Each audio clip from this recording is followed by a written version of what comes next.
क्या हेमंत बिस्वा शर्मा को एक जबरदस्त ओपनिंग बैट्समैन का क्रेडिट आप देंगे? मतलब आप ओपनिंग से लेके एंड तक वो लगातार खेलते रहे और कांग्रेस सिर्फ उनको फॉलो करती रही। जो हेमंता को डिफेंसिव पर होना चाहिए था, कांग्रेस को एग्रेसिव होना चाहिए था उनकी सरकार के बारे में, कामों के बारे में, वो उन्होंने बिल्कुल पलट दिया। हेमंता एग्रेसिव थे और कांग्रेस डिफेंसिव पर पूरे इलेक्शन कैंपेन के दौरान ये देखा। हम राघवन से समझने की कोशिश कर रहे हैं लगातार, खासतौर पर तमिलनाडु में क्या होगा। बड़ी कंफ्यूजन है रजत जी तमिलनाडु को लेकर विजय के आ जाने से। आपने तो बहुत सारे सुपरस्टार्स को फिल्मों की दुनिया से राजनीति की दुनिया में आते, कामयाब होते, फ्लॉप होते, दोनों देखा है। विजय में क्या है? देखिए, विजय की एक बड़ी क्वालिटी है पब्लिक सपोर्ट। आप सोचिए कि उनकी रैली के दौरान स्टैम्पीड हुआ, लोग मर गए, पूरे देश का सेंटिमेंट एक तरफ था, लेकिन उन परिवार के लोग भी विजय के साथ खड़े दिखाई दिए। इसका विजय को कोई नुकसान नहीं हुआ। उस पूरे चुनाव के दौरान हमने देखा कि विजय को किसी ने ये सवाल भी नहीं पूछा ये क्या हुआ। तो उसकी जो पॉपुलैरिटी है वो कमाल की है, और ये लोग बताते हैं ये पॉपुलैरिटी उनकी इतनी आसानी से नहीं, उन्होंने ये अर्न की है। जब वो इतने बड़े स्टार हैं, लेकिन जब वो एक्टिंग करते हैं तो जब सेट पर जाते हैं तो भी जो पानी पिलाने वाला होता है, स्पॉट बॉय होता है, उससे बात करते हैं। पब्लिक में भी जब जाते हैं तो अपनी स्टारडम नहीं दिखाते मैं आपकी तरह कॉमन मैन हूँ। और जो फिल्म उन्होंने बनाई थी, जो चाहते थे इलेक्शन पहले रिलीज हो जाए, वो भी इसी तरह से बनाई गई थी।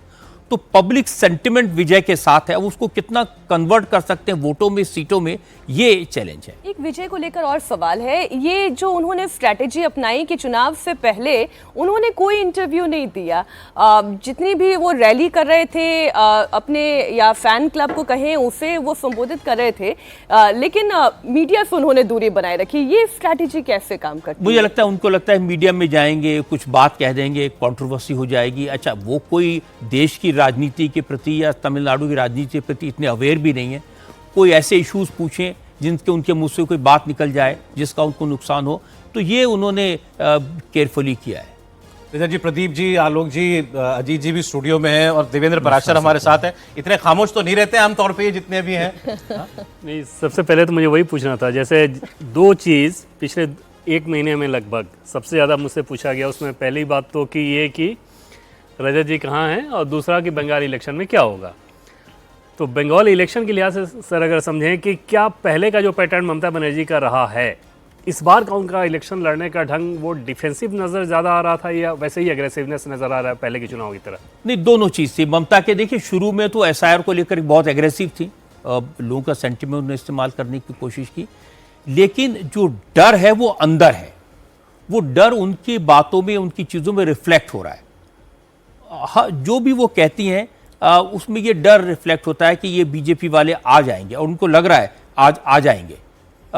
ये डर अंदर है जो रिफ्लेक्ट होता है। लेकिन जब तक, जहाँ तक चुनाव लड़ने का सवाल है, उन्होंने जो भी इश्यूज उठाए, जैसे घुसपैठियों की बात की, बंगाल की अस्मिता की बात की, बंगाल के सेंटिमेंट की बात की, मच्छी की बात की, तो इन कई बार उन्होंने बीजेपी को डिफेंसिव पर डाला है। बीजेपी के लोगों को सड़क पे बैठ के मच्छी खानी पड़ी, दिखाना पड़ा कि हम बंगाल के लोग हैं। और ममता की सबसे बड़ी जो एडवांटेज मैं देखता हूँ वो ये है कि बीजेपी के पास आज भी बंगाल में कोई स्टेट लेवल का ऐसा लीडर नहीं है जिसको ममता बनर्जी के ऑल्टरनेटिव के तौर पर जनता के सामने पेश किया जा सके। ये एक बहुत बड़ा सवाल है। प्रदीप जी, क्या वो वॉइड शुभेंदु भर पाए या मोदी हैं बस, जहां भी बीजेपी गई प्रचार में? नहीं, एक बात तो जो रजत जी ने कही, मुझे लगता है कि दो तीन जो इस चुनाव के पश्चिम बंगाल में इन्फ्लेक्शन पॉइंट है, उनमें से एक बड़ा है जो उन्होंने कहा कि ममता बनर्जी डरी हुई नज़र आ रही। तो डर ने इस बार पाला बदल लिया है। ममता बनर्जी को पहली बार जब से वो चुनाव लड़ रही हैं अपनी पार्टी बनाकर, 98 में पार्टी बनाई, 2001 में पहला असेंबली इलेक्शन लड़ा, 2006 में दूसरा, दोनों हारी। उसके बाद 11 में जीती, 16 में जीती, 21 में जीती।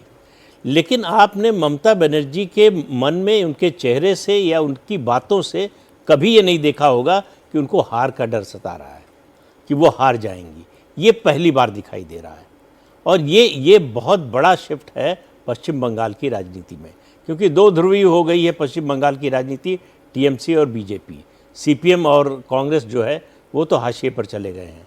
उनकी पूरे चुनाव में आप देखिए तो कोई चर्चा भी नहीं हुई। हालांकि प्रदीप जी, बड़ी कोशिश बीजेपी की ये है कि सीपीएम को और कांग्रेस को थोड़ी बहुत जान उनमें आ जाए और माइनॉरिटी वोट को अगर वो थोड़ा बहुत भी स्प्लिट कर लें तो इसका बीजेपी को फायदा होगा। तो मेरी जानकारी है कि पर्दे के पीछे से उनको मदद करने की कोशिश भी की गई। हाँ, लेकिन मुश्किल ये है कि पहलवान अगर जो है अखाड़े में या रिंग में मुक्केबाज गिर जाए और गिनती होने पर भी उठ न पाए तो फिर उसको फाइट में वापस लाना मुश्किल होता है। वही सीपीएम और कांग्रेस की हालत है, क्योंकि अगर वो थोड़ा खड़े भी हों तो मुसलमान को मालूम है कि बीजेपी से ममता ही लड़ सकती है, बीजेपी को ममता ही हरा सकती है। तो इसलिए वो थोड़े से काम नहीं चलने वाला जब तक वो ममता बनर्जी के लिए चैलेंज नहीं बन जाते, तब तक मुसलमान वोट जो है सीपीएम या कांग्रेस को मिलना बहुत कठिन है।